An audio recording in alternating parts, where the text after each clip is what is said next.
Ya, halo, selamat siang. Ya, selamat siang Mbak. Dua pembicara lagi masih dalam perjalanan, nanti dikabarin via WA. Mungkin Oke, mungkin kita mulai aja dulu Mbak sebelum mereka pada masuk. Pembicaranya dua lagi. Bagaimana Mbak?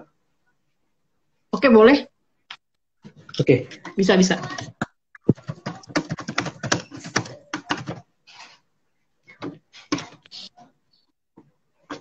oke, baik. Selamat siang semuanya. Selamat datang di seminar pada hari ini dengan tema Janji Kapolri dalam Penegakan Hukum. Kali ini pembicara yang saya undang adalah Mbak Oki dari LBH DKI Jakarta. Dan yang kedua ada Bapak Arya dari Senator DPD MPR RI. Dan yang terakhir ada Mas Afdal dari Wakil Presiden BEM Unsut. Saya sapa dulu, ada Mbak Oki, nanti menyusul pembicara lain untuk bergabung di dalam seminar pada hari ini. Halo Pak, halo Mbak, selamat siang Mbak, apa kabar? Ya, selamat siang, Haris. Iya Mbak, ini kan tema kita pada siang hari ini berbicara tentang janji Kapolri dalam penegakan hukum. Nah, Mbak sudah pastinya menonton apa namanya fit and property tesnya Kapolri baru yang ada di DPR. Iya, betul. Oke, tanggapan Mbak, menurut menurut Mbak sendiri bagaimana tanggapan Mbak tentang janji Kapolri yang sudah Mbak tonton itu? Apakah ada pendapat atau mungkin ada kritikan buat Kapolri baru sekarang, Mbak? Iya, kenalkan nama saya Oki Wiratama, selaku pengacara publik dari Lembaga Bantuan Hukum Jakarta ya. Ya, Nah, memang langsung saja terkait dengan janji Kapolri, kami mencatat ada 5 yang kami pantau. Pertama itu hukum tidak boleh tajam ke bawah, tumpul ke atas. Lalu juga ada virtual police, lalu ada janji menghidupkan kembali PAM Swakarsa, lalu menerapkan e-track ya, dan terakhir memerangi terorisme dan narkotika.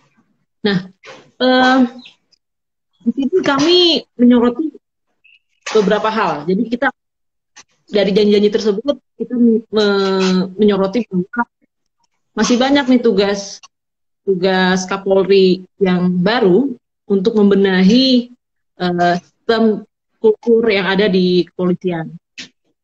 Kami LB Jakarta mengeluarkan beberapa catatan ya terkait dengan apa sih yang harus yang menjadi concern Kapolri yang baru. Yang pertama itu pasti kita concern kita masih banyaknya extrajudicial killing ya. Kalau teman-teman tahu ada extrajudicial killing itu adalah tembak mati di tempat. Nah, itu kita refleksi. Kasus extrajudicial killing yang kami menemukan bahwa ada sebanyak 45 kasus di DKI Jakarta ya, kita kan bicara konteks Jabodetabek ya. Itu dari tahun 2019 2021 awal ada 45 kasus orang yang ditembak mati di tempat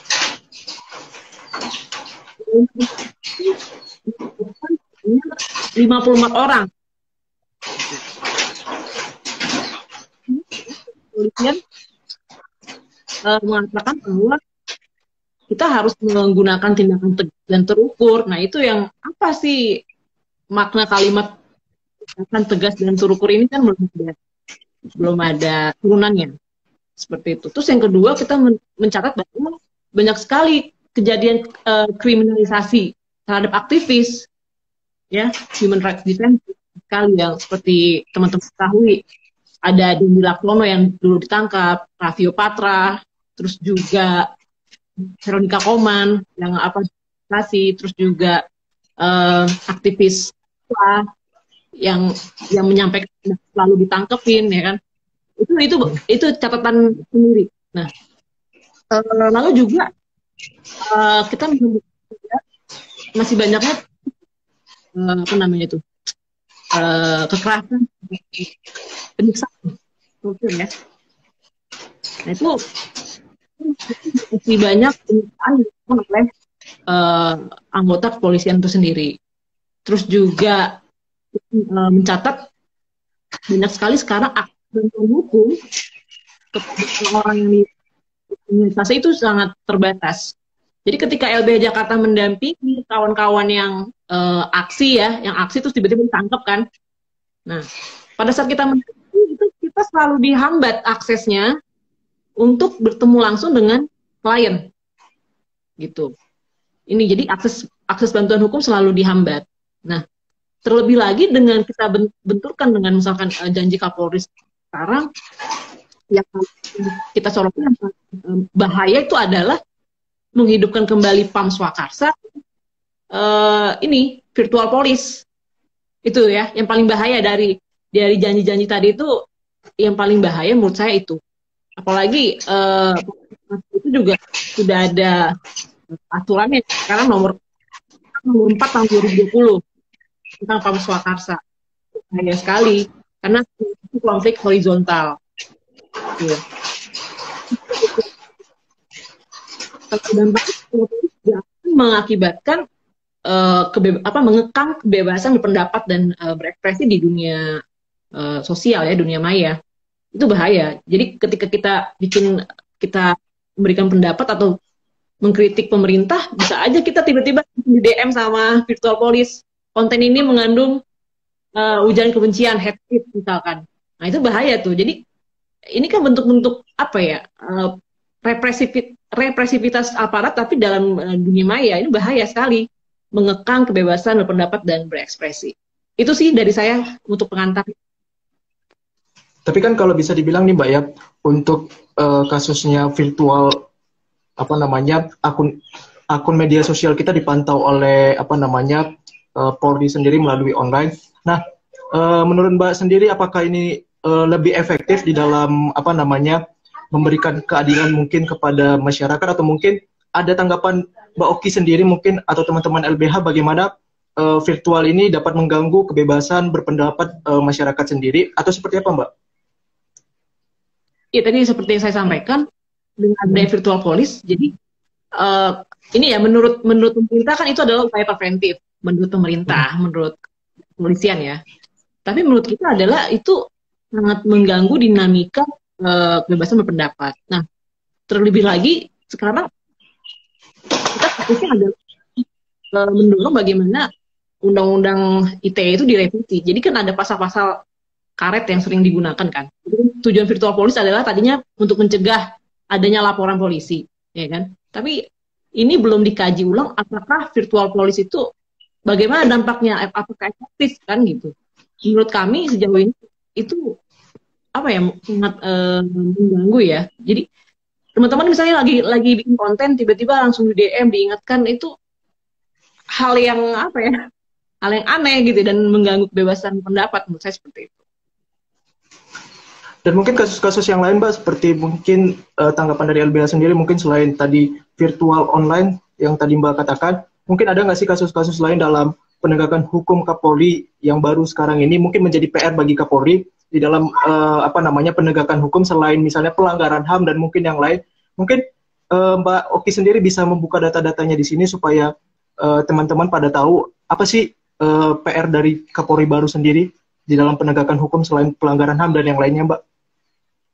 Iya, untuk PR Kapolri tadi yang sudah beberapa saya sudah singgung di awal ya.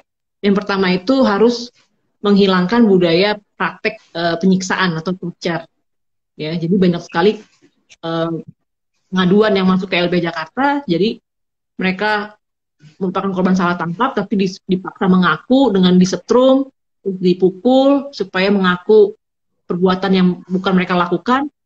Nah, ini praktik-praktik seperti ini masih ada. Jadi catatannya adalah supaya Kapolri ini menghilangkan ya budaya-budaya praktek atau bisa mengawasi praktek-praktek penyiksaan. Terus yang kedua tadi extrajudicial killing, ya kan? Ini menurut saya ini harus dihentikan gitu. Nggak bisa kita menegakkan hukum dengan melanggar HAM. Jadi ketika menegakkan hukum tapi kita membunuh orang gitu, gimana dia bisa diperiksa kan gitu kan? Apalagi ada juga yang kemarin baru-baru heboh nih, kematian yang Laskar 6 FPI itu mereka dijadikan tersangka gitu kan. Nah, orang udah mati gitu. Kenapa bisa orang mati jadi tersangka kan gitu. Akhirnya dibikin SP3 kan. Nah, itu tuh jadi itu ada yang aneh. Terus juga catatan kita menghentikan kekerasan atau brutalitas dalam pengamanan aksi demonstrasi. Kan banyak kan aksi, kemarin tuh ada aksi reformasi di korupsi, terus aksi Mei 2019, aksi menolak Omnibus Law, yang teman-teman tahu. Ketika aksi itu melibatkan banyak mahasiswa dan elemen lainnya, yang mana banyak sekali tindakan represif ya. Jadi pihak kepolisian sudah melakukan ini sebelum mereka aksi, mereka itu dihadang di stasiun-stasiun rel kereta api, dihadang di terminal-terminal, jadi supaya tidak ada masa aksi yang berkumpul. Nah ini sangat bertentangan dengan Undang-Undang Nomor 9 Tahun 98 tentang kemerdekaan menyampaikan pendapat di muka umum. Itu terus juga tadi ini banyak sekali praktek-praktek diskresi atau maklumat ya yang membatasi atau mengurangi hak asasi manusia. Itu selama COVID banyak sekali ada maklumat Kapolri nomor 2 Maret 2020. Itu juga membatasi hak-hak berkumpul warga ya untuk menyampaikan pendapat. Terus juga korupsi juga masih ada. Terus dan paling penting adalah lemahnya aparat kepolisian yang melakukan pelanggaran kode etik seperti itu. Jadi ketika ada oknum kepolisian yang melakukan penyiksaan, misalkan kita pernah laporkan ke Propam, Kompolnas, tapi tidak ada sanksi yang tegas, tidak ada feedback, tidak ada proses pemeriksaan yang transparan terhadap anggota kepolisian yang diperiksa saat itu. Jadi ini sangat lemah pengawasannya. Percuma ada Propam, percuma ada Kompolnas, tapi nggak transparan dan tidak cepat bergeraknya. Itu sih dari saya.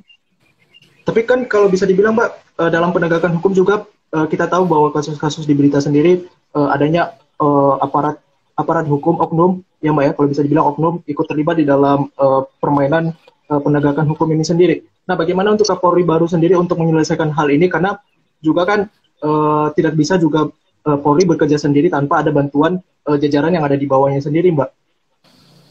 Betul. Tadi tanggapan Mbak sendiri bagaimana, Mbak? Terkait dengan oknum-oknum yang ikut terlibat. Terkait dengan oknum-oknum yang terlibat di dalam penegakan hukum sendiri, Mbak. Kita tahu kasus Joko Chandra, Mbak. Oh iya. Kita diharapkannya adalah adanya pengawasan yang transparan. Jadi selama ini proses pemeriksaan itu tertutup. Kita sebagai pelapor, misalkan dirimu nih, Karis melaporkan ada oknum kepolisian yang melakukan torture terhadap temenmu. Bukti-bukti lebam-lebamnya ada, kan? Terus tiba-tiba dirimu lapor tapi nggak, sampai sekarang nggak diproses, udah undo delay gitu. Dirimu lapor tahun 2018, sampai tahun 2021 tidak ada proses yang berkelanjutan. Tiba-tiba kita suratin lagi, gimana hasilnya? Oh, udah dikenakan sanksi teguran. Itu kita nggak tahu. Ini selama 3 tahun itu proses itu sangat tertutup dan transparan. Jadi harapannya ada sistem yang transparan dan akuntabel ya, saya seperti itu. Tapi menurut Mbak sendiri nih, sosok Kapolri baru bisa untuk menegakkan keadilan di negeri ini, Mbak? Apakah bisa itu jangan tanya ke saya, tapi nanti kita lihat aja prosesnya bagaimana. Ini kan dia baru 1-2 bulan lah ya menjalankan tugasnya. Nanti saya belum bisa memastikan, tapi nanti kami dari LB Jakarta akan terus memantau progres yang dilakukan oleh Kapolri. Nah, untuk teman-teman LBH sendiri, Mbak, di dalam pengawasan ini ya, di dalam pengawasan untuk Kapolri baru sendiri, bagaimana apakah membentuk tim khusus di dalam pengawasan seperti ini, Mbak? Karena kan juga ini merupakan apa ya, masalah besar juga di negara ini, bahwa penegakan hukum perlu pengawasan dari berbagai elemen sih, Mbak. Bagaimana dalam LBH sendiri melakukan bentuk pengawasannya, Mbak? Ya. Tapi di LBH Jakarta kita memiliki divisi khusus ya, divisi khusus hak sipil dan politik. Itu berkaitan dengan untuk mengawasi kerja-kerja dan memantau kebijakan yang dikeluarkan oleh kepolisian. Nah, jadi kita juga tidak hanya sekedar menangani kasus, tapi juga mengkritisi kebijakan, memberikan masukan rekomendasi atas kebijakan yang timpang yang diduga melanggar HAM. Seperti itu. Oke, dan juga Mbak, mungkin ada nggak sih langkah-langkah konkret LBH sendiri untuk meminta Kapolri baru untuk bekerja sama dengan LBH sendiri, supaya ini kan kita juga belum bisa dibilang bahwa Kapolri sendiri tidak bisa berjalan sendiri tanpa ada bantuan teman-teman yang lainnya atau mungkin elemen-elemen lainnya. Mungkin ada nggak sih dari LBH sendiri meminta kerjasama kepada Kapolri baru di dalam penegakan hukum sendiri, ada nggak? Kalau untuk saat ini sih belum ada ya, belum ada. Tapi biasanya kita memberikan masukan dari diskusi FGD gitu ya. FGD kita sering melakukan FGD dengan pihak polisian, kita mengundang perwakilan. Apalagi kemarin yang kita lakukan adalah mendorong terbentuknya Deks pidana perburuan di kepolisian. Itu kan hal yang baru kan. Nah itu kita sering melakukan FGD ya. Jadi kita sering kerjasama dengan pihak kepolisian. Kita memberikan penelitian kita, masukannya supaya dengan demikian bisa terwujudnya Deks khusus tentang pidana perburuan yang selama ini belum ada. Itu dan sekarang tidak ada ya di setiap Polda itu udah ada tuh baru Deks khusus pidana perburuan. Itu merupakan tadi salah satu kerjasama juga antara LBH Jakarta dengan pimpinan dari petugas kepolisian ya. Gitu. Oke, terima kasih Mbak untuk seluruh jawabannya. Nanti bisa ditambahin dengan pertanyaan peserta juga untuk bertanya dengan Mbak Oki sendiri. Untuk Mas Afdal, halo Mas, selamat sore Mas. Sore Mas Karis. Ya, apa kabar Mas? Sehat. Salam kenal buat Mbak Oki juga ya. Ya, salam kenal.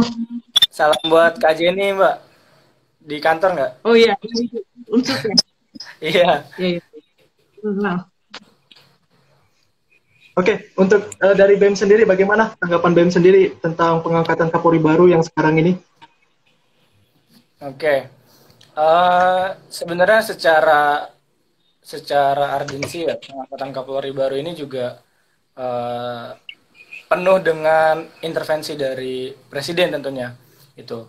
Nah, kalau kita sadari bersama bahwasannya negara hari ini itu atau rezim hari ini ya bahasanya mengandalkan instrumen kepolisian untuk tetap mengamankan kekuasaannya gitu. Makanya kita sering mendengar bahwasannya banyak pelanggaran HAM itu bahkan dilakukan oleh institusi Polri itu sendiri gitu. Nah, BEM Unsut dalam hal ini melihat pengangkatan Kapolri baru ya, jelas kita ingin mengawal ya pemberantasan korupsi di internal Kapolri itu sendiri. Jadi memang kolusi korupsi dan nepotisme yang ada dalam tubuh kepolisian itu sangat-sangat bobrok, sangat-sangat parah bahasanya. Itu bahkan Najwa Shihab pernah berkata bahwasanya kalau ada institusi yang harus terus direformasi ya itu adalah Polri gitu. Selain itu juga terkait perbaikan penegakan hukum itu juga penting untuk kita kawal, untuk kita soroti bersama. Mungkin itu kalau dari pertanyaan Mas Haris tadi. Dan untuk BEM sendiri Mbak, untuk dari BEM sendiri bagaimana tanggapan BEM sendiri di dalam PR-PR yang akan dikerjakan Kapolri baru sendiri? Mungkin ada nggak sih catatan khusus buat dari BEM sendiri? Oke. Sebenarnya catatan utamanya adalah untuk Polri dan untuk kepolisian ya, baik di tingkatan daerah maupun resor dan segala macamnya, penggunaan senjata secara berlebihan, kemudian pengerahan massa dari institusi Polri dalam misalnya menangani aksi ya. Tuh. Kadang seringkali kita lihat banyak terjadi represivitas, kemudian kebrutalan polisi dalam menindak masa aksi. Nah ini yang menjadi catatan penting dari teman-teman BEM gitu. Karena terutama dalam hal ini BEM pun kita sering bahwasannya turun dan mendapatkan represivitas tersebut gitu. Nah ini yang akan menjadi catatan penting kita bahwasannya pihak kepolisian cobalah tolong menurunkan tensinya dalam penggunaan represivitas tersebut. Seperti itu, Mas. Dan mungkin untuk Kapolri baru sendiri, Mas, apa saja kasus-kasus yang belum terselesaikan untuk Kapolri baru sendiri? Mungkin boleh dibuka datanya di sini, Mas. Apakah ada dalam penegakan hukum sendiri, Mas? Gimana? Ada nggak kasus penegakan hukum yang sebelumnya di Kapolri sebelumnya menjadi poin Kapolri baru di dalam penegakan hukum, Mas? Oke, sebentar ya, saya lagi buka dokumennya, sebentar. Tunggu.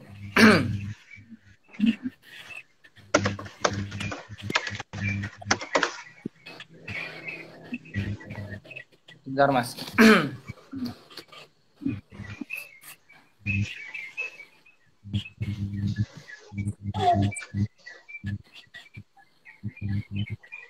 Oke.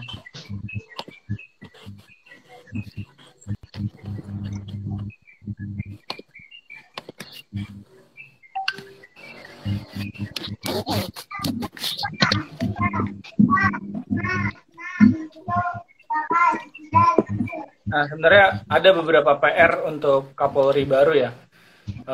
Ini juga saya mengutip dari berbagai sumber, salah satunya juga YLBHI dalam hal ini terkait masalah yang menjadi PR adalah terkait penghinaan, kemudian pencemaran nama baik, penistaan, perbuatan tidak menyenangkan, menyebarkan berita legalitas juga.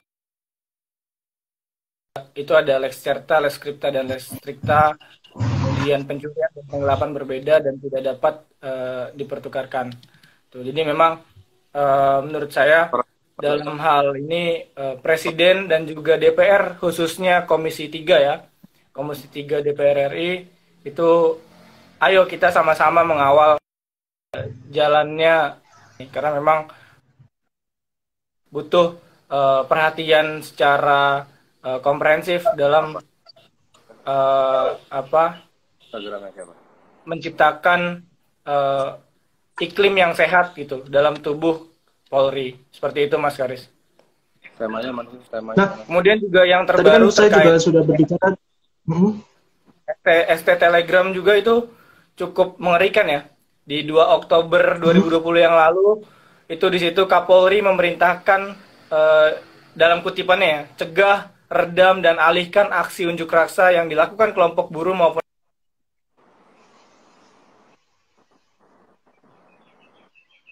upaya ini diskriminatif karena menyasar peserta aksi. Padahal sebelum ini telah banyak keramaian yang bahkan tidak menaati protokol kesehatan. Tuh, baik di perusahaan, pusat perbelanjaan ataupun bandara. Kemudian juga diketahui ada klaster perkantoran ya yang terkena COVID. Jadi memang ST Telegram juga salah satu produk hukum yang dikeluarkan kepolisian untuk meredam lah bahasanya aksi-aksi yang dijalankan elemen masyarakat sipil kemarin. Seperti itu. Dan mungkin ada nggak sih bentuk dari BEM sendiri di dalam pengawasannya, karena kan BEM sendiri harus mengawasi betul-betul kinerja dari Kapolri baru sekarang ini.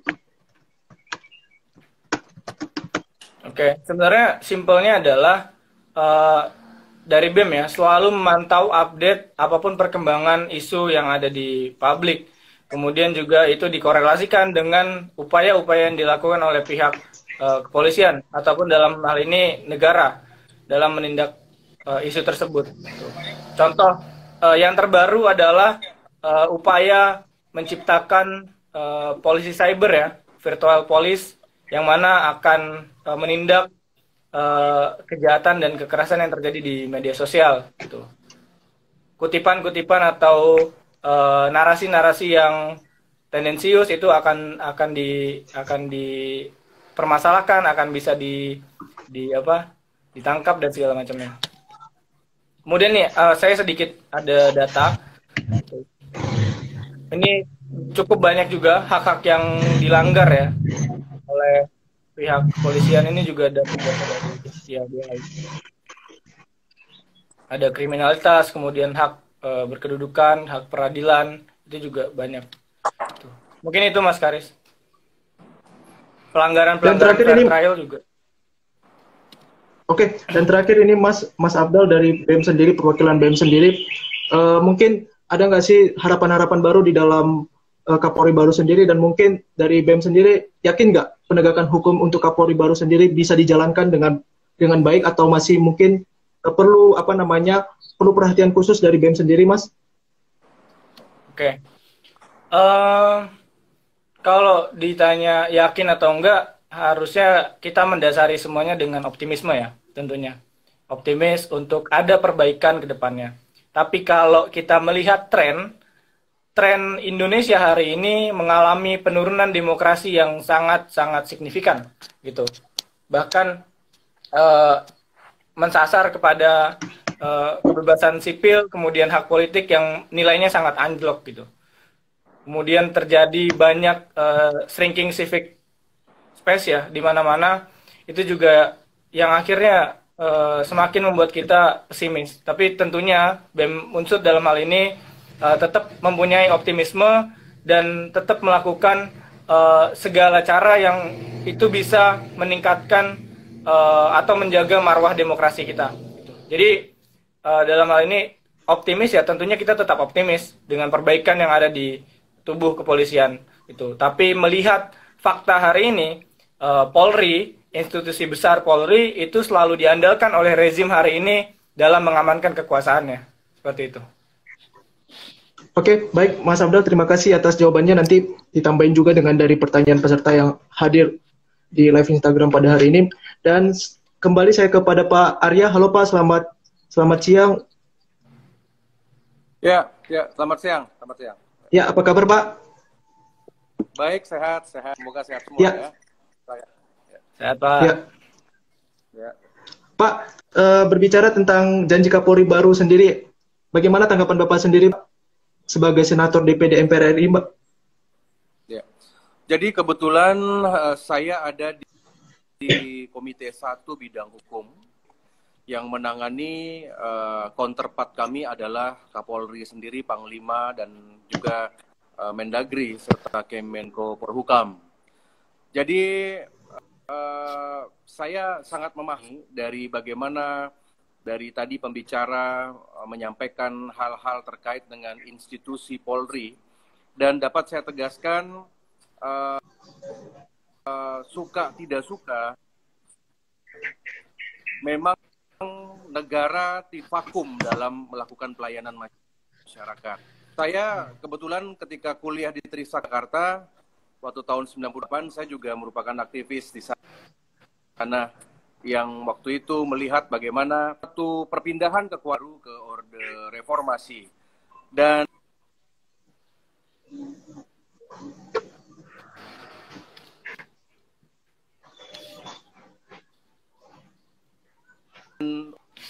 untuk itulah saya ingin sedikit memberikan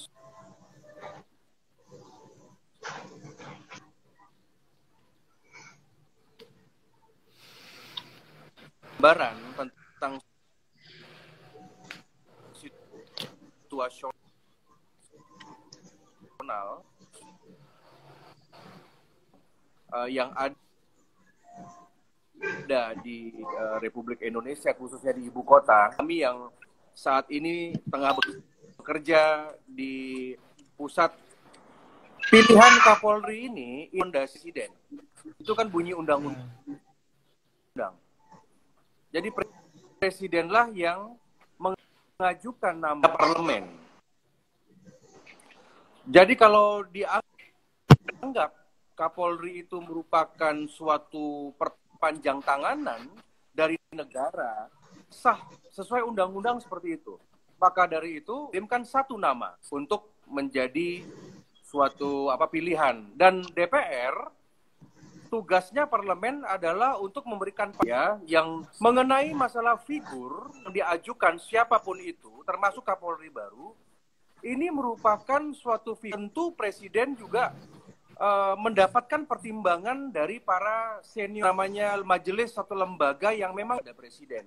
Dan semuanya adalah suatu proses yang menurut saya biasa-biasa saja. Dari zaman yang perlu kita perhatikan adalah sekarang kinerja. Saya tidak setuju dengan ada pendapat yang mengatakan bahwa bagaimana misalkan institusi Polri ini dipakai oleh rezim seperti tadi yang disebut-sebut adalah untuk misalkan mengamankan kekuasaan. Kalau kebetulan saya adalah wakil dari Bali. Saya senator dari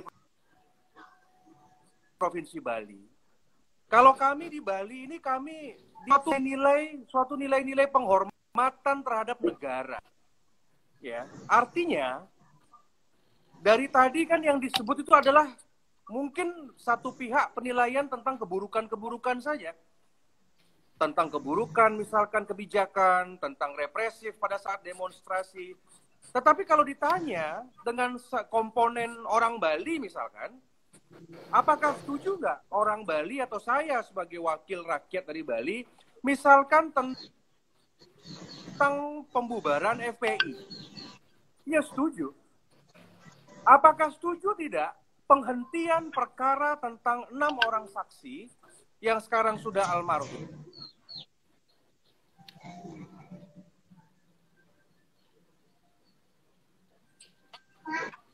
Ini sebagian besar orang Bali setuju, sangat. Jangan seolah-olah mewakili kalau misalkan ada aktivis berbicara, jangan seolah-olah rakyat Indonesia. Contoh Omnibus Law. Omnibus Law itu bagi kalangan pariwisata di Bali, bagi kami kalangan industri pariwisata, banyak dari undang-undang Omnibus ini yang justru menguntungkan dari 4 juta penduduk Bali. Nah, jadi buat kami, jujur saja tidak masalah dengan Kapolri ini. Justru saya memberikan suatu opini yang berbeda. Minimal, saya bukan mewakili rakyat Indonesia, tapi saya mewakili konstituen saya.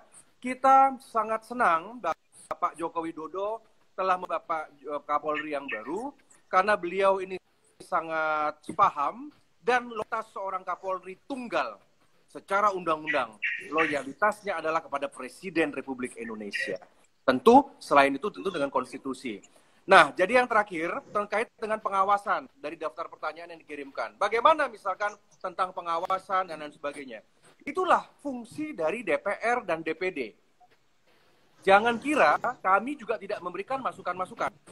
Tetapi masukan-masukan ini adanya dalam ruang rapat kerja.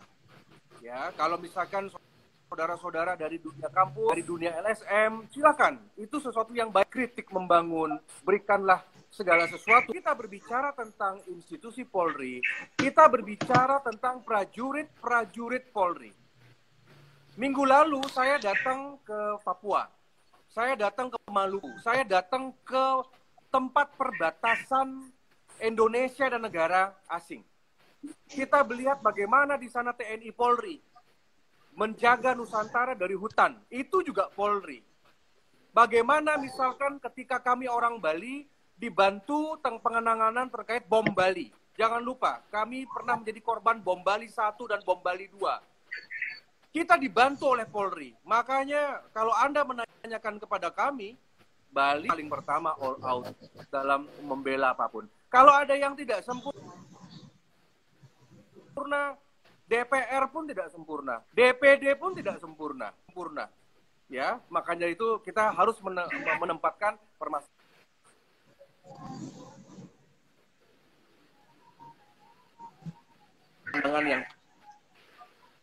ya. Yang penting sekarang negara jangan gaduh, jangan membebani negara dengan hal lain, tetapi saya setuju pemerintah tidak boleh anti kritik, bukan begitu? Oke, Mas Afdal boleh kasih tanggapan tadi karena dari Pak Arya sendiri menanggapi tentang jawaban Mas Afdal, boleh ditanggapin Mas? Terkait tentang kasus-kasus di dalam penegakan hukum sendiri, tadi ada sempat disebut oleh Pak Arya sendiri, boleh ditanggapin Mas? Oke, sebenarnya kalau bicara kasus ya, tentunya tidak bisa digeneralisir, dikatakan bahwasannya institusi Polri itu baik seluruhnya atau institusi Polri itu buruk seluruhnya. Memang ada skup-skup, ada segmen-segmen yang memang di satu sisi ya terlihat kinerjanya, tapi dalam hal ini melihat secara luas ya, dari perspektif yang luas, itu memang terbukti bahwasannya Polri itu menjadi aktor utama dalam kasus-kasus pelanggaran HAM. Itu. Contoh kemarin ya, yang 6 orang yang meninggal itu sudahlah meninggal, kemudian juga dijadikan tersangka. Itu sangat jelas unlawful killing di situ. Kemudian juga statement Pak Listio Sigit bahwasannya ingin menghidupkan kembali PAM Swakarsa. Ini tendensinya apa? Apakah Indonesia mau dibawa kembali ke era 20 tahun yang lalu atau seperti apa gitu loh. Jadi benar-benar ya tadi mengerahkan segala cara, mengerahkan segala instrumen yang dipunya dalam mengamankan rezim hari ini. Kemudian juga sangat terlihat bahwasannya Indonesia hari ini sangat-sangat menihilkan oposisi. Gitu. Jadi memang ya kalau tadi Pak Arya bilang ya, itu ya bahasa-bahasa birokrat ya memang seperti itu. Mungkin untuk Mbak Oki sendiri bagaimana, Mbak? Ya, untuk Mbak Oki sendiri bagaimana tanggapannya, Mbak? Oke, mungkin ada tambahan, Mbak. Ya, Mbak Oki sendiri bagaimana tanggapannya? Betul. Kebetulan saya sendiri memang menangani langsung ya kasus-kasus, jadi dan kami juga punya data yang sangat spesifik terkait valid ya, terkait bagaimana sih pihak kepolisian melakukan upaya paksa kesewenang-wenangan terhadap mahasiswa buruh yang melakukan aksi kita punya catatan. Yang pertama, pada tanggal 21-22 Mei 2019, kita pasti ingat peristiwa di Bawaslu, ya. Di situ kita mencatat ada 442 orang yang menjadi korban kesewenang-wenangan dari pihak kepolisian. Yang mana ketika ada aksi menyampaikan pendapat di muka umum, tiba-tiba pihak kepolisian langsung menangkap, langsung dibawa ke Polda. Itu. Terus juga ada dari Bawaslu ada juga 29 karyawan Satpam Sarinah. Bayangkan, seorang Satpam Sarinah, ini kebetulan saya menangani kasus Satpam Sarinah ya, jadi nggak bohong. 29 orang Satpam Sarinah ditangkap juga. Kalau nggak ditangkap, dimasukkan, diangkut, di torture, dimasukkan ke bis, dibawa ke Polda. Dituduh adalah masa aksi. Bayangin, mereka pakai seragam satpam, tapi dituduh sebagai masa aksi, lalu juga dituduh karena memberikan bantuan air minum aja gitu.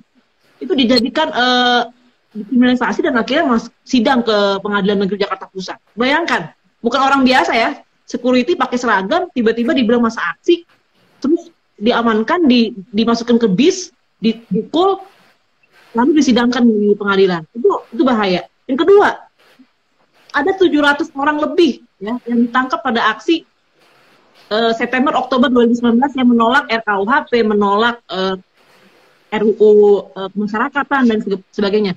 Itu ada 700 orang. Lalu 100 pada bulan Oktober ada 1.377 orang juga ditangkap pada aksi menyampaikan menolak omnibus. Menurut saya suatu produk masyarakat itu hal yang biasa. Kalau misalnya ada seseorang yang suka dengan omnibus law, itu hak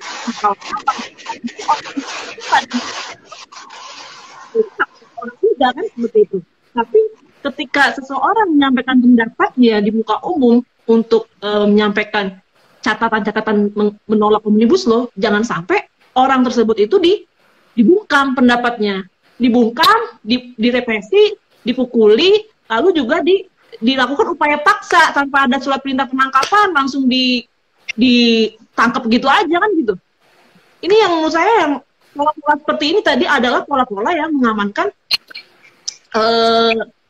untuk membungkam demokrasi, mengamankan negara supaya udah masyarakat diem aja, ikutin aja apa kata pemerintah gitu. Suka nggak suka. Padahal pro dan kontra adalah hal yang biasa di dalam negara demokrasi. Itu catatan dari saya. Jadi saya selalu mendampingi orang lapangan yang mendampingi kasus-kasus yang kawan-kawan yang ditangkap begitu aja ya, sewenang-wenang ya. Padahal dia lagi jalan nih, tukang parkir lagi jalan, ditangkap. Satpam Sarina ditangkap. Oh my God, ini sangat-sangat bahaya ya di situ ya. Lalu juga kita lihat di sini, tadi saya bilang akses bantuan hukum juga dipersulit, gitu ya. Dipersulit kami untuk kami. Nah ini menjadi catatan penting ya di dalam diskusi kali ini. Itu dari saya, terima kasih. Oke, Pak Arya, bagaimana Pak? Ini ada suara-suara dari BEM sendiri dan LBH sendiri tentang kasus-kasus penegakan hukum sendiri, Pak. Bagaimana untuk tanggapan Bapak sendiri? Apakah instansi Polri mampu untuk membersihkan hal-hal seperti ini, Pak? Saya sangat menghargai sekali kerja dari aktivis hukum dan juga para LBH, karena kebetulan saya juga sebagai mantan rektor, seorang pendidik, saya paham sekali bagaimana ruang-ruang diskusi ini memang selalu kita laksanakan. Nah, tadi saya setuju dengan abang yang tadi bahwa apa yang terjadi juga bahwa kita tidak bisa mengeneralisir dari kinerja institusi Polri itu apakah memiliki saluran-salurannya. Misalkan yang memang seperti tadi yang Mbak bilang ada yang agak sewenang-wenang dan juga mungkin melakukan proses tanpa melalui prosedur yang baik, misalkan itu kan sudah ada saluran-salurannya. Apakah misalkan di pra-peradilan, apakah misalkan dengan turunnya Kompolnas, atau juga misalkan dilaporkan kepada Propam. Jadi anak-anak muda, terutama kita-kita di sini yang merupakan generasi akademis, itu sudah harus mengajarkan bahwa intinya apapun yang terjadi ketidaksetujuan terhadap pejabat, oknum, dan apapun termasuk misalkan institusi, itu memang harus disalurkan dengan hal-hal yang kalau bisa seperti kata Mahatma Gandhi itu tanpa kekerasan. Saya juga tidak setuju jika misalkan ada perlakuan aparat misalkan yang represif. Misalkan terkait dengan aksi-aksi mahasiswa tempo hari. Tetapi kan itu hanya terjadi beberapa titik saja. Nah, yang paling penting sekarang, bagaimana kerugian-kerugian yang dialami oleh masyarakat itu bisa disalurkan dan memang dengan serius itu dikawal. Ya, kasus yang diduga ada pelanggaran hak asasi manusia. Jadi buat kami ada penyelesaian pertama adalah penyelesaian secara hukum. Ya, polisi pun tentu ada divisi atau propam yang memang mengawasi kerja polisi. Dan kedua, kita bisa selesaikan secara politik. Nah, secara politik inilah makanya ada Komisi 3 DPR, ada Komite 1 di DPD, yang kami memang secara intens berkomunikasi dengan Kapolri. Nah, dan apalagi saya tidak terlalu luas, di DPD sendiri, di setiap provinsi, 34 provinsi, itu terdapat kantor-kantor DPD yang terbuka. Ada 34 senator di seluruh Indonesia, dikali 4, ada 34 komite 1 bidang hukum yang memang benar-benar terbuka dengan segala apa yang dibutuhkan oleh masyarakat. Misalkan seperti kemarin di Kalimantan ada masalah tambangan. Misalkan di beberapa provinsi terdapat misalkan terkait dengan beberapa dugaan pelanggaran hak asasi manusia. Ada kriminalisasi wartawan misalkan, padahal kita sudah punya undang-undang pers.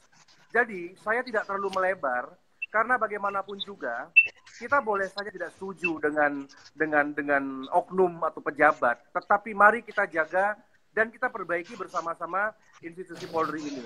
Dan yang terakhir, saya juga banyak disaksikan oleh masyarakat, tentu kita juga harus mengapresiasi tindakan-tindakan misalkan yang selama ini sudah kebijakan Kapolri tentang dihilangkannya masalah tilang. Ya, dari tadi saya tidak mendengar itu disebut-sebut. Tilang di jalan raya tidak boleh lagi. Artinya itu sudah menyelamatkan mungkin ratusan miliar uang dari masyarakat. Karena Kapolri sudah tegas. Yang nomor 2, dan Kapolri ini kan sudah responsif. Contoh pada saat kemarin ada penembakan dari anggota aparat keamanan yang sampai membunuh, sampai menewaskan sipil dan TNI, muncul surat yang namanya surat edaran bahwa aparat kepolisian tidak boleh lagi masuk ke klub malam. Itu kan perlu diapresiasi, ya. Artinya masyarakat bisa melaporkan.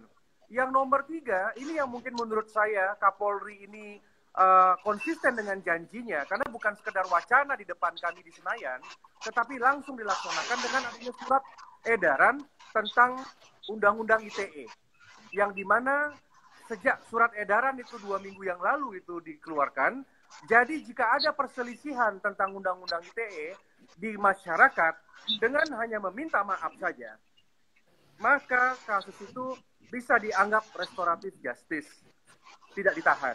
Jadi 3 produk ini sebenarnya menurut saya ini sudah menjadi bukti, bukan janji lagi, karena sudah dengan payung hukum, bukan hanya materi pidato. Nah, hal-hal yang lain tadi Sarina, tadi misalkan bagaimana ada tentang represi di demonstrasi, ya mari kita perbaiki sama-sama ya. Sebagai satu senator termuda yang ada di Senayan, kita membuka. I'm used to be there.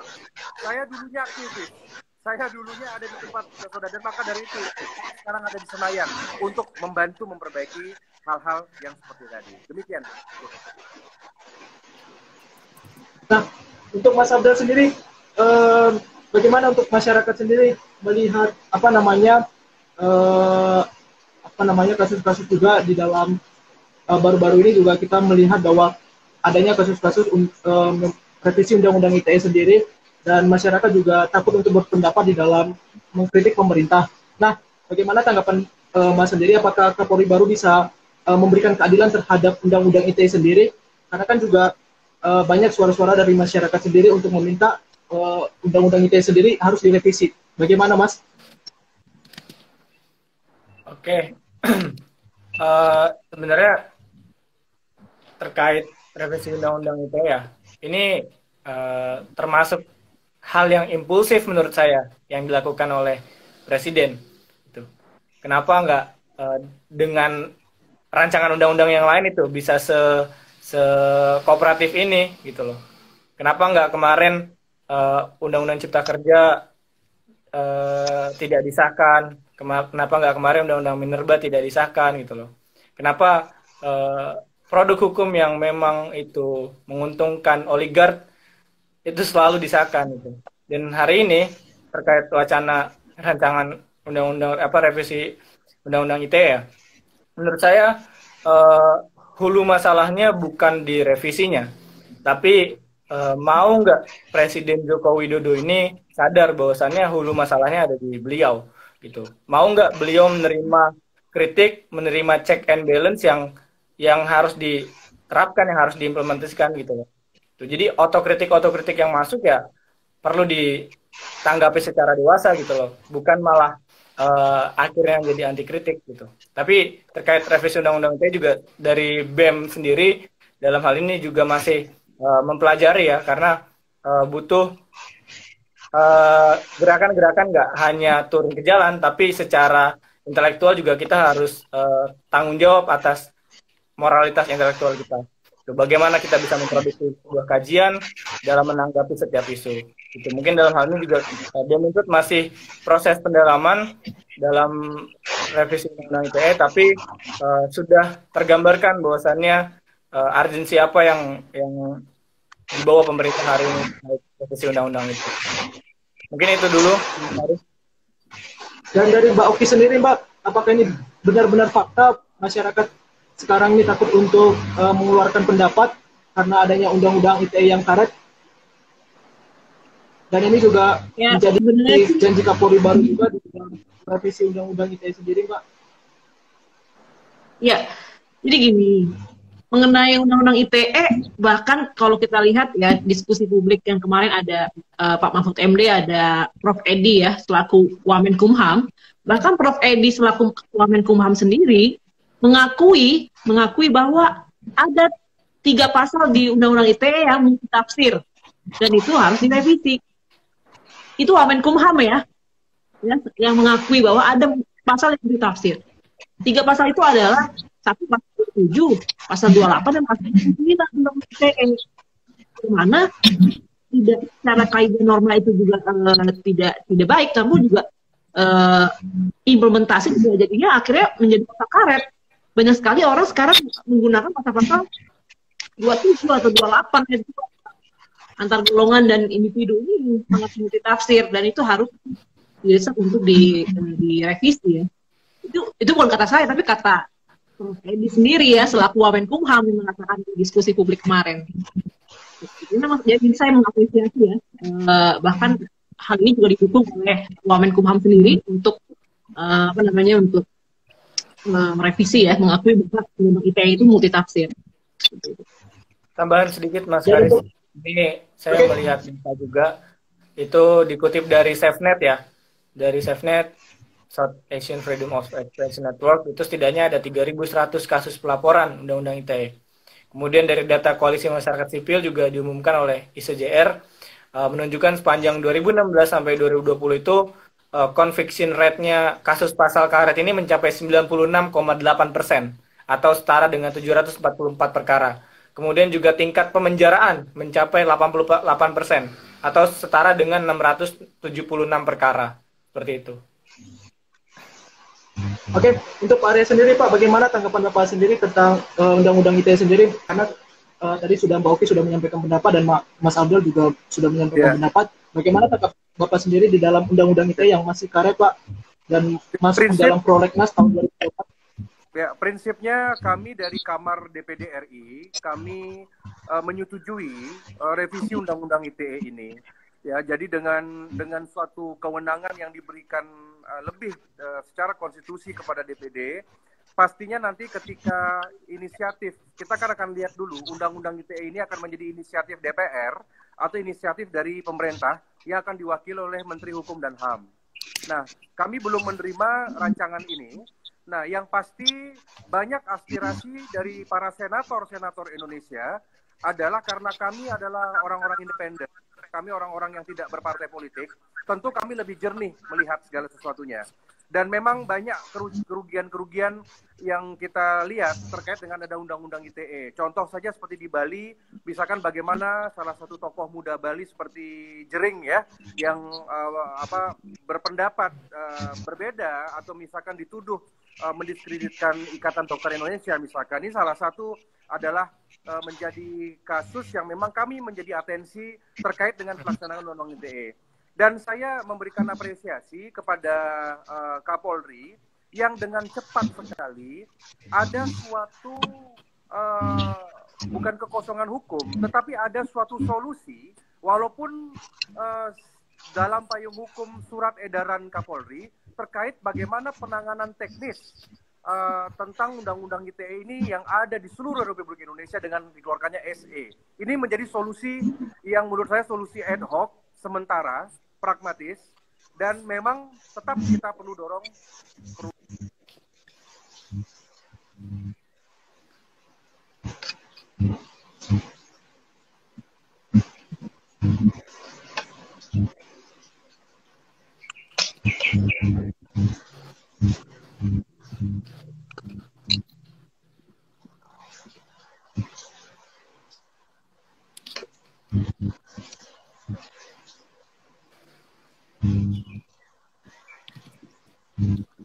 Oke, mungkin sinyal Pak Arya lagi tidak stabil. Untuk Mas Abdul sendiri, sudah baca juga berita bahwa ada oknum aparat hukum yang ikut terlibat di dalam narkoba sendiri yang ada di Jawa Barat sendiri. Apakah sudah mengikuti, Mas?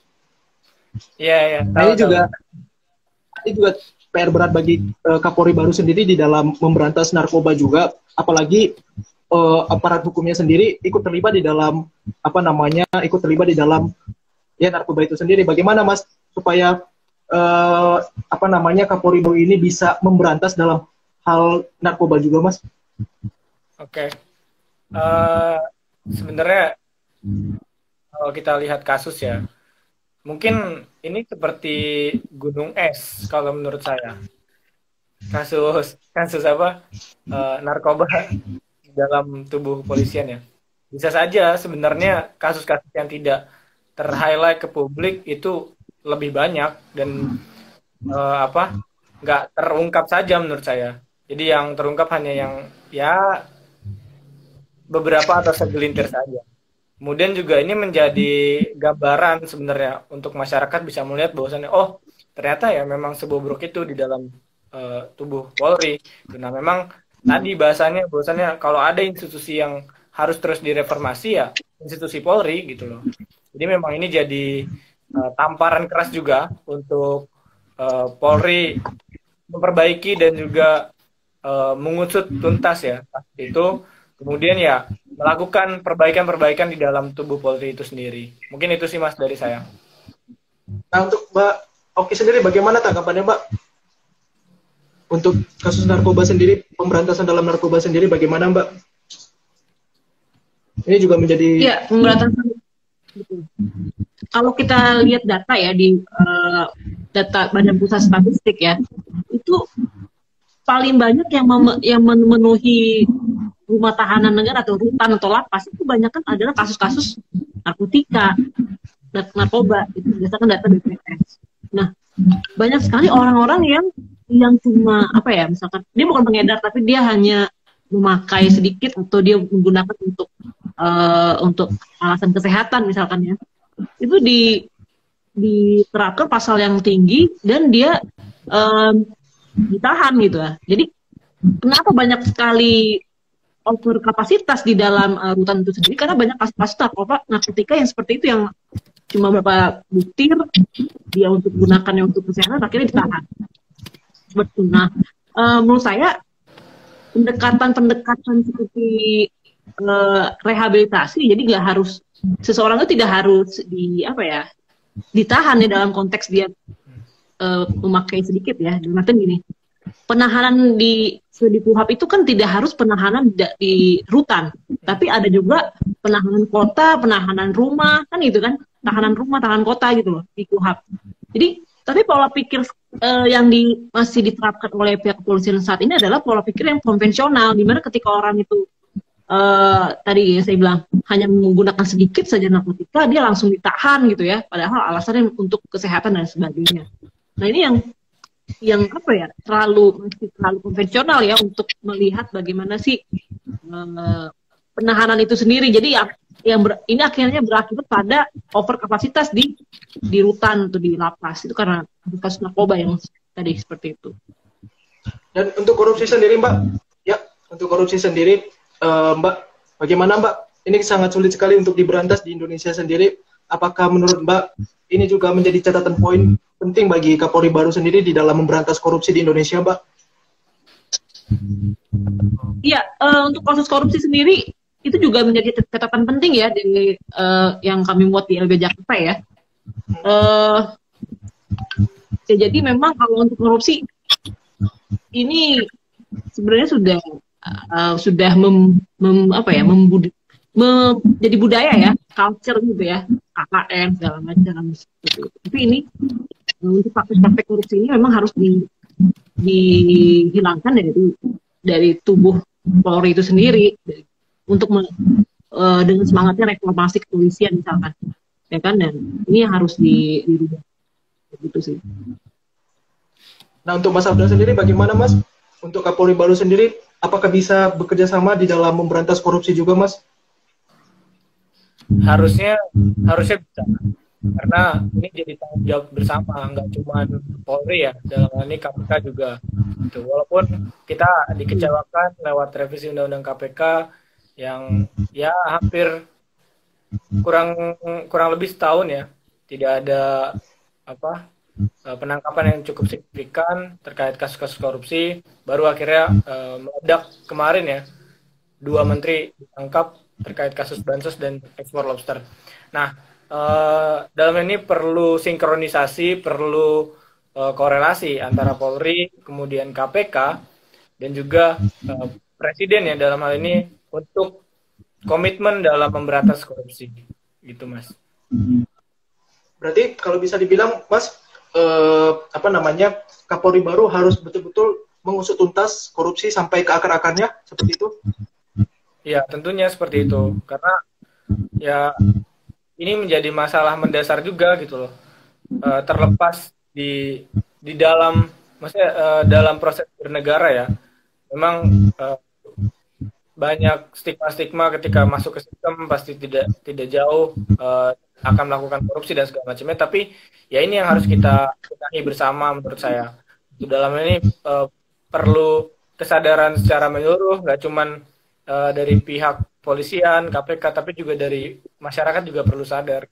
Bahwasannya ini penting untuk dikawal bersama, ini penting untuk menyelamatkan bangsa. Karena korupsi menurut saya menjadi permasalahan mendasar Indonesia hari ini. Dan dari Mbak Oki sendiri, kita tahu juga bahwa Kapolri baru berkunjung ke BPK sendiri, ke instansi pemerintah lainnya. Apakah ini sinyal kuat bagi LBH sendiri bahwa Kapolri baru akan bekerja sama dengan instansi pemerintah lain di dalam penegakan hukum? Ya, semoga aja iya ya. Saya nggak tahu, tapi memang semoga ada harapan ya. Semoga ada harapan. Harapannya, Amin. Semoga harapan seperti apa, Mbak?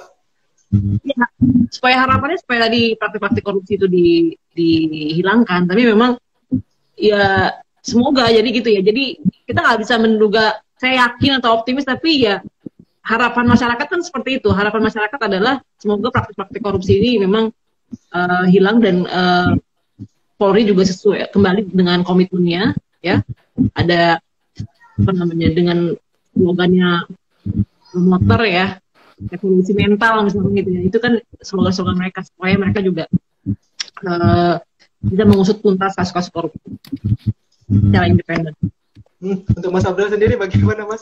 Apakah Kapolri baru bisa kita lihat safari politik sendiri dari Kapolri datang ke BPK dan mungkin instansi pemerintah lainnya. Apakah itu sebagai wujud dari penegakan hukum juga, Mas? Ya, mungkin iya. Dan tadi bahasanya harus kita kawal sejauh mana effort yang dilakukan kepolisian ini dalam pemberantasan korupsi gitu. Nah, dalam pengawalan ini ketika memang kita melihat ada yang kurang, ada yang salah, bahkan ya perlu kita kritisi, perlu kita tanggapi. Gitu. Apa aja yang harus dikritisi, Mas? Tadi?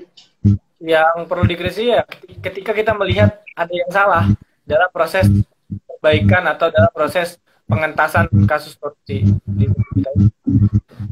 Ya tentunya dengan kemarin banyak masyarakat yang menolak ya revisi Undang-Undang KPK, itu juga salah satu otokritik buat pemerintah, salah satu bentuk pengawalan konkret dari elemen masyarakat sipil.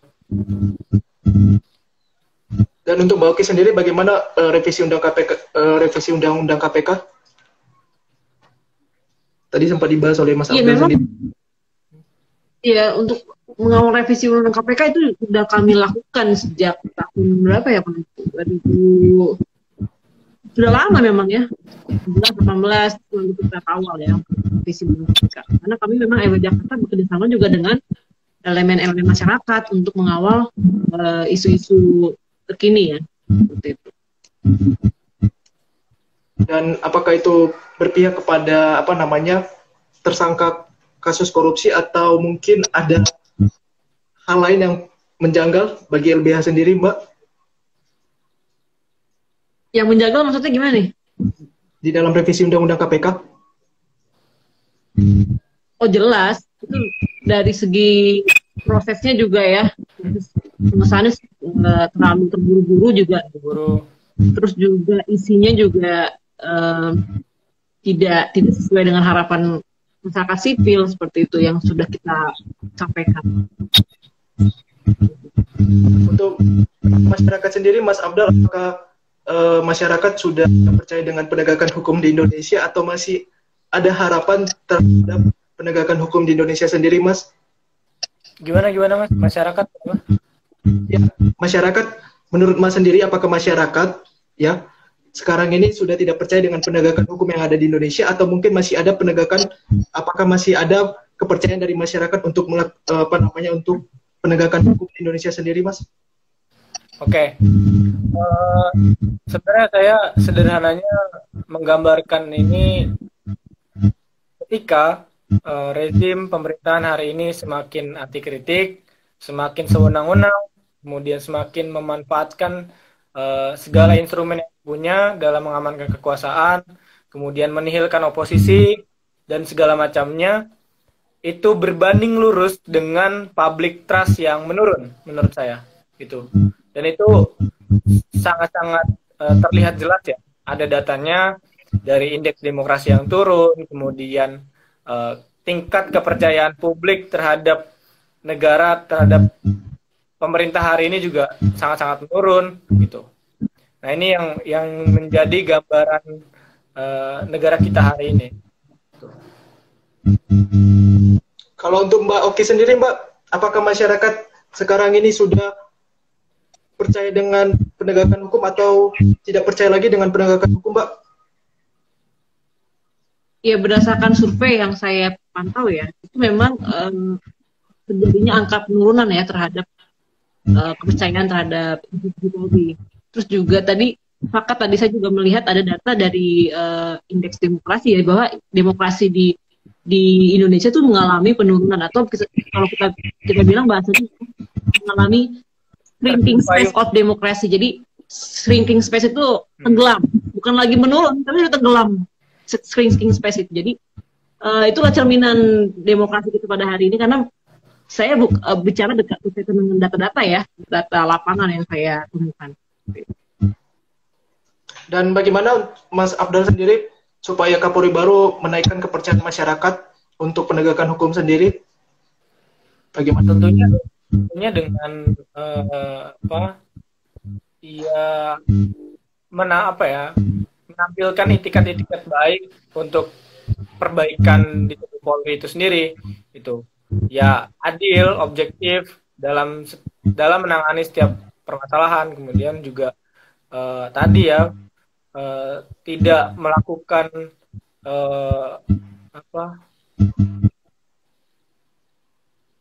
penggunaan senjata, penggunaan kekerasan yang berlebih dalam mengamankan jalannya aksi, gitu. Itu simpel atau sederhananya seperti itu, Mas. Dan oke, belakangan ini apa saja yang sudah dikerjakan dari Kapolri baru sendiri? Sudah mengamati apa saja, Mbak, di penegakan hukum sendiri, Mbak? Kenapa? Bisa diulangi? Apa saja yang sudah diwujudin dari Kapolri baru sekarang ini, Mbak, dalam kinerjanya belakangan ini? Yang sudah diwujudkan? Iya. Apakah masih belum? Jadi kan kalau kita lihat ya dari janji-janji Kapolri, salah satunya adalah dia ingin membuat virtual police. Itu kan sudah diwujudkan kan, virtual police, ya kan? Tapi apakah masyarakat setuju atau tidak? Bagaimana pro dan kontranya kan itu harus dikaji ulang. Ya, betul. Tapi apakah sudah diwujudkan? Ya, sudah diwujudkan kan itu.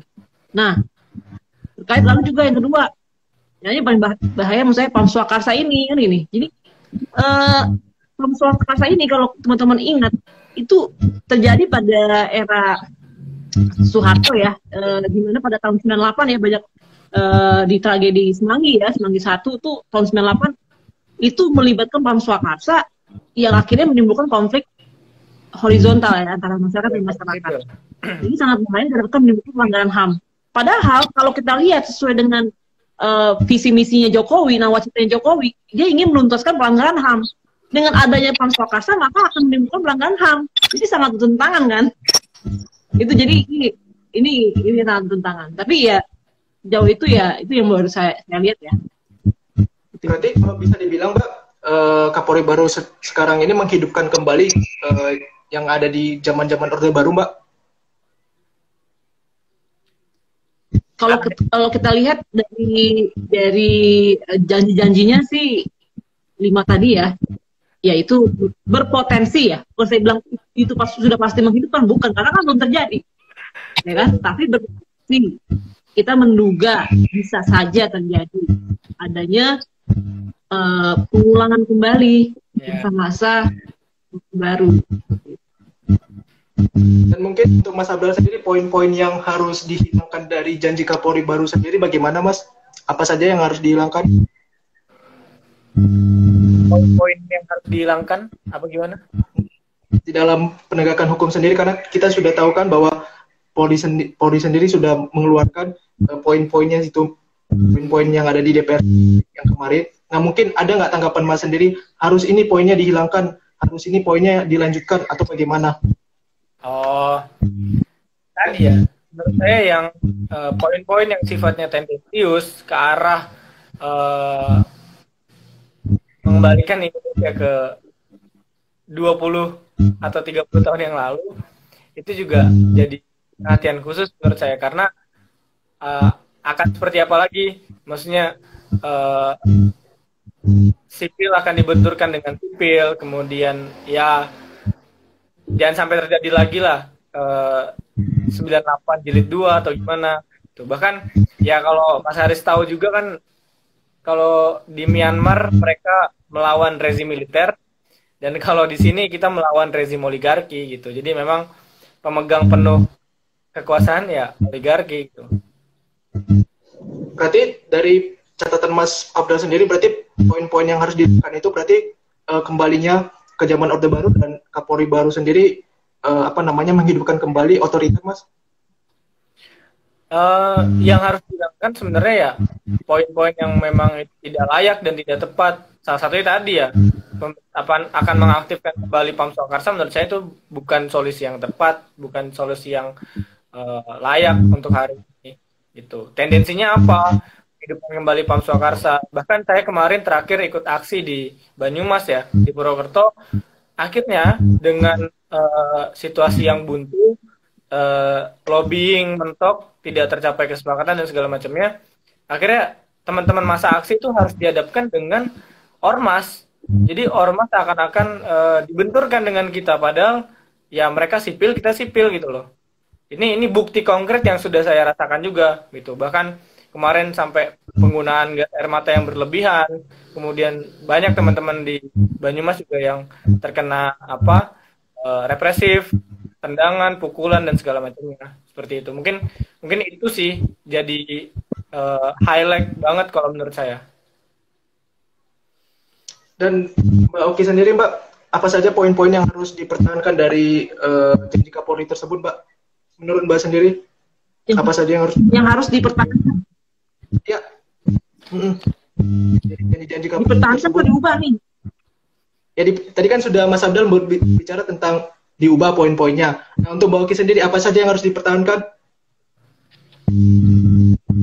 Ya, coba buktikan terkait dengan janji bahwa hukum tidak boleh tajam ke bawah tapi tumbuh ke atas. Itu kan salah satu janji Kapolri itu. Ini juga berlaku bagi kita sebagai masyarakat umum, yang sampai misalnya gini, kalau kita lihat kenapa sih kalau di kasusnya Denny Laksono cepat sekali, Denny Laksono itu langsung ditangkap gitu kan. Ananda Badudu juga cepat sekali sih. Iya, Ananda Badudu langsung cepat ditangkap gitu kan. Tapi kalau kita sebagai orang biasa, masyarakat biasa, kita bikin LP nih, saya ngelaporin Karis misalkan, saya bikin LP nih, penipuan dan lain-lain, itu ya Tuhan, itu lama sekali ya, dan itu bisa anu delay. Ini juga kasus perempuan, ini kan sebentar lagi hari IWD kan, ya, Hari International Women's Day. Nah, kasus-kasus perempuan kami mencatat ya, banyak sekali yang mandek di kepolisian. Nah, ini bagaimana kalau sesuai nggak dengan janji hukum tidak boleh tajam ke bawah tapi tumbuh ke atas? Tapi dalam artian gini, ini kan bukan, kita kan adalah orang biasa yang melaporkan individu biasa. Tapi bagaimana kalau ada penguasa atau orang-orang tertentu yang berafiliasi dengan penguasa melaporkan aktivis, itu sangat cepat sekali gitu. Ini yang menjadi problem ya. Ini harus menjadi, semoga saja bisa dipenuhi ya janji Kapolri yang penegakan hukum supaya bisa untuk menjamin rasa keadilan bagi masyarakat, bukan rasa keadilan bagi segelintir orang atau penguasa, tapi rasa keadilan bagi kita selaku masyarakat. Dan untuk Mas Abdal sendiri, apakah faktor uang jadi penentu di dalam penegakan hukum, Mas?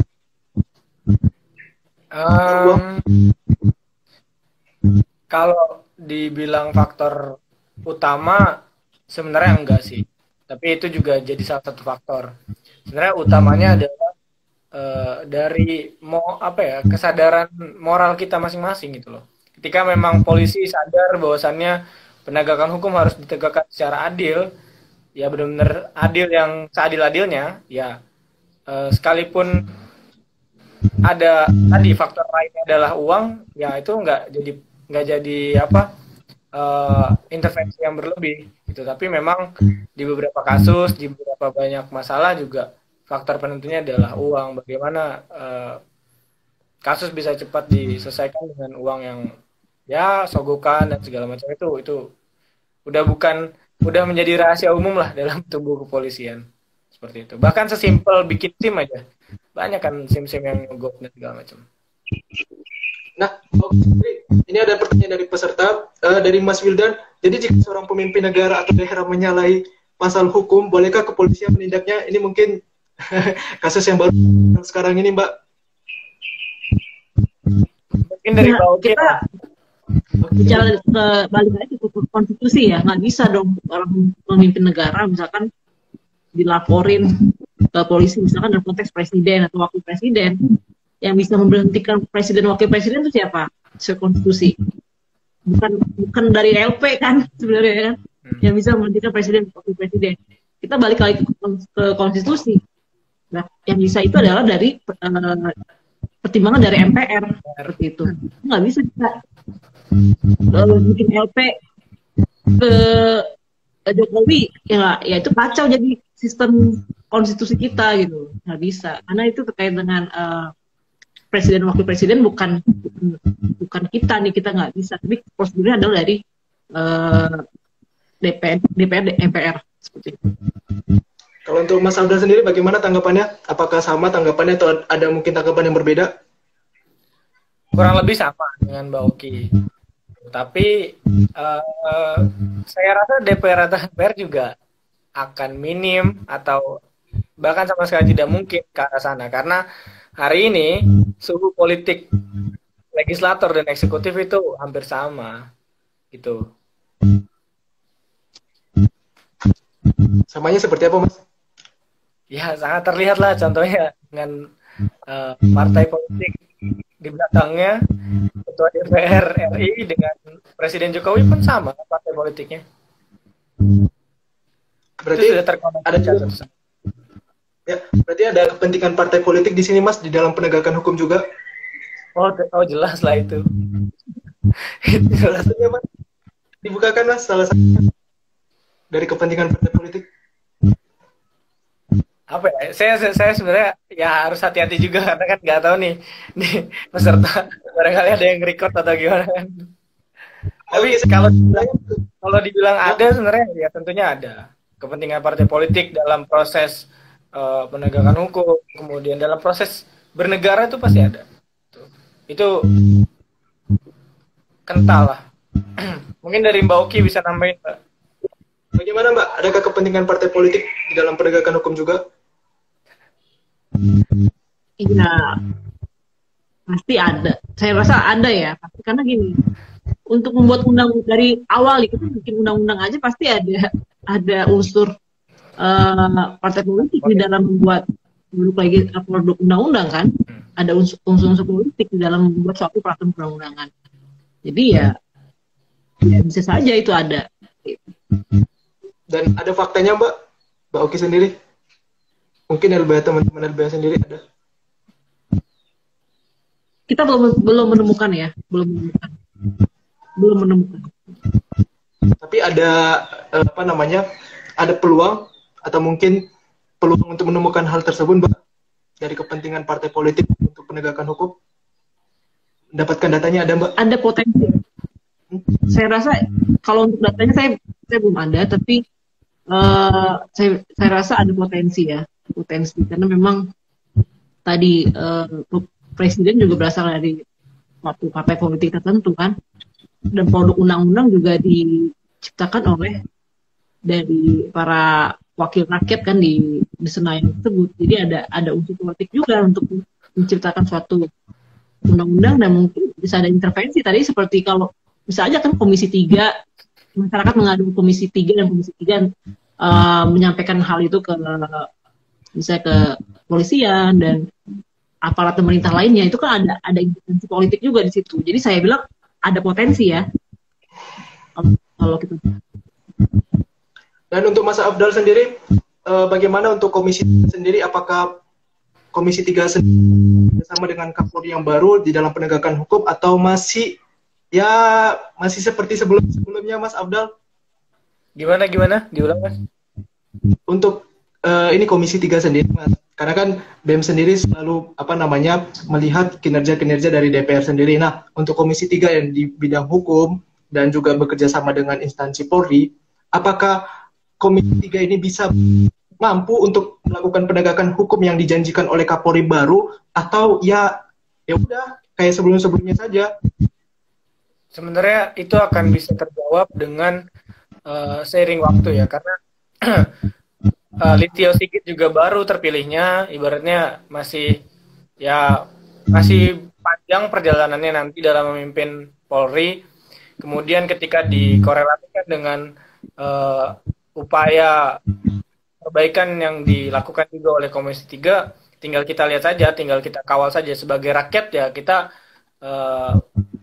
perlu memberikan andil kita juga dalam hal ini ya, pengawalan untuk perbaikan di tubuh polisian gitu. Mungkin masih terlalu dini lah kalau kita melihat hal itu, tapi sejatinya itu bisa dikawal bersama sebenarnya. Dan kira-kira ketahuannya kapan, Mas, untuk kinerja dari DPR dan Polri sendiri?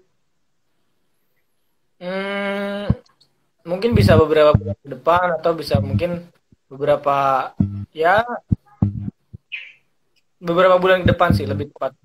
Seiring dengan nanti isu-isu yang bergulir di publik, wacana-wacana yang muncul di publik, kemudian kebijakan-kebijakan yang mungkin saja dikeluarkan oleh Polri, apapun itu ya, dia nanti dibenturkan dengan kondisi negara hari ini, apakah mengalami perbaikan atau ya masih sama dengan pola-pola yang sama, seperti itu. Kalau masih sama dengan pola-pola yang sama, jangan harap ada perbaikan dalam tubuh Polri itu sendiri. Nah, Mbak Pi sendiri, bagaimana Mbak untuk Komisi 3 sendiri? Kinerjanya, apakah sudah ada kelihatan di dalam penegakan hukum yang dilakukan oleh Komisi 3 sendiri dengan Kapolri, atau masih kayak sebelum-sebelumnya? Sama tadi dengan Mas Abdul. Mbak Oki memandangnya seperti apa? Belum terlihat ya kinerjanya, karena kan ini kan Kapolri yang sekarang baru terpilih ya, baru sekali ya. Itu belum kita bisa pastikan di forum ini.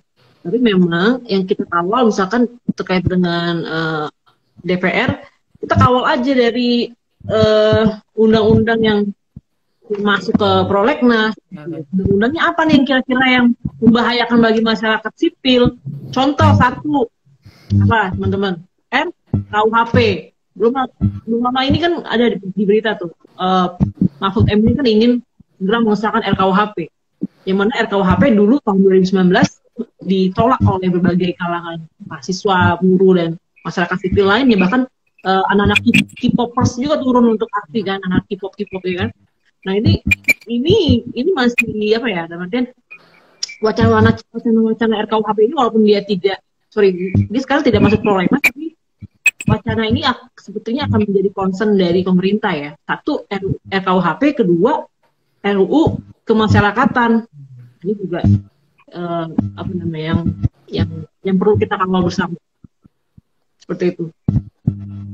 Dan untuk penegakan hukum sendiri harus mempertimbangkan hak asasi manusia, Mbak. Karena saya baca dari itu harus jelas. Iya, karena jelas untuk penegakan hukum kenapa harus mempertimbangkan HAM, karena sudah ada di peraturan Kapolri ya terkait dengan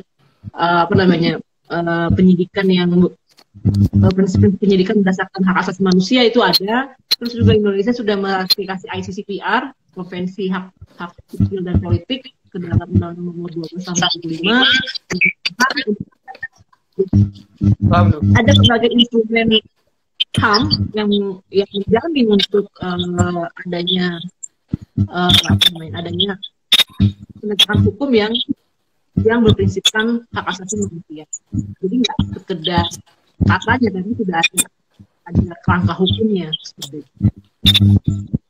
Mas Abdul sendiri, bagaimana untuk penegakan hukum yang sebelum-sebelumnya? Apakah sudah sudah berjalan dengan baik, atau mungkin ini jadi catatan penting juga bagi Kapolri baru nantinya? Kalau dibilang sudah berjalan dengan baik, ya belum tentunya. Dan ini harus menjadi PR dievaluasi yang nanti dibuktikan lewat Kapolri baru ini, apakah beliau benar-benar bisa baiki atau tidak. Seperti itu. Dan terakhir ini Mas Abdul dan juga Mbak Oki sendiri, untuk kebijakan Kapolri baru di dalam penanganan COVID, bagaimana Mbak Oki sama Mas Abdul? Oh, kebijakan ini menurut saya pelibatan elemen kepolisian dalam beratas pandemi COVID juga menjadi pro kontra di sebenarnya itu. Hanya karena nggak pakai masker di jalan itu dikenakan hukuman yang sifatnya fisik ya. Kemudian juga ya penuh dengan kontras ya. Ada di satu tempat banyak kerumunan itu fine-fine saja, tapi di tempat lain banyak kerumunan itu dimasalahkan gitu. Dan Mbak sendiri bagaimana untuk Kapolri baru di dalam penanganan COVID, Mbak? Iya, penanganan COVID tadi yang di awal sesi saya sudah sampaikan, kan sudah muncul adanya maklumat untuk menyelesaikan untuk penanganan COVID. Nah, tapi maklumat ini dipakai sebagai upaya paksa ketika ada orang berkerumun sebetulnya langsung ditangkap, padahal harusnya adalah melakukan preventif lebih dahulu. Dalam artian ya dihimbau, didatangi, disemperin, disuruh bubar, gitu malah ditangkap. Dulu sempat pada saat maklumat ini keluar itu ada beberapa orang yang tiba-tiba langsung ditangkap aja dan dibawa ke kantor polisi. Itu menurut saya berlebihan. Nah, supaya masyarakat juga bekerja sama dalam penegakan hukum, dan juga bukan hanya Kapolri doang, dan juga masyarakat dan elemen lainnya, bagaimana untuk Mas Abdul supaya bekerja sama dalam penegakan hukum? Ya tadi ya, bahasanya perlu kesadaran dari semua elemen, baik masyarakat, baik Polri-nya sendiri. Itu pun dengan kesadaran itu nanti secara otentik lahir hadir lah ibaratnya kritik-kritik yang membangun, kemudian hal-hal yang mungkin laporan menjadi apapun yang nanti disampaikan ke Polri ya disikapi dengan dewasa. Kritik yang masuk ya disikapi dengan dewasa gitu loh, bukan kritik tapi dibalas dengan represif seperti itu. Dan untuk Mbak Oki sendiri bagaimana supaya masyarakat juga bisa bekerja sama di dalam penegakan hukum dan elemen lainnya? Supaya masyarakat bisa bersama dengan penegakan hukum. Tadi menurut saya masyarakat harus kritis dan bisa mengawal dugaan-dugaan adanya pelanggaran HAM. Misalkan harus kritis lah, misalkan ada penangkapan terhadap aktivis, terus juga pembubaran paksa aksi, itu kan harus cerdas membaca pola itu tadi. Nah, ini yang harus dijadikan catatan. Nanti masyarakat juga bisa memberikan masukan atau catatan kritis itu kepada pihak kepolisian. Jadi ada feedback ya, rekomendasi terkait temuan-temuan yang sudah masyarakat temukan. Itu sih. Oke, dan Mas Abdul tadi pelarinya juga ada acara, jadi hanya sebentar saja untuk di live Instagram. Jadi durasinya juga sudah habis juga, Mbak dan Mas Abdul. Terima kasih buat Mas Abdul dan Mbak Okti telah hadir di seminar pada hari ini. Salam sehat terus buat teman-teman dari LBH sendiri dan juga teman-teman dari BEM, dan semangat terus di dalam melakukan apapun untuk memperjuangkan hak-hak rakyat ya Mbak ya, dan Mas Abdul sendiri. Saya doakan teman-teman Sama-sama. ya, dan buat peserta terima kasih sudah hadir di seminar pada hari ini. Sampai jumpa kembali di seminar berikutnya. Sampai jumpa, ketemu lagi. Selamat sore dan terima kasih semuanya. Yuk, selamat sore semua. Terima kasih ya. Oke.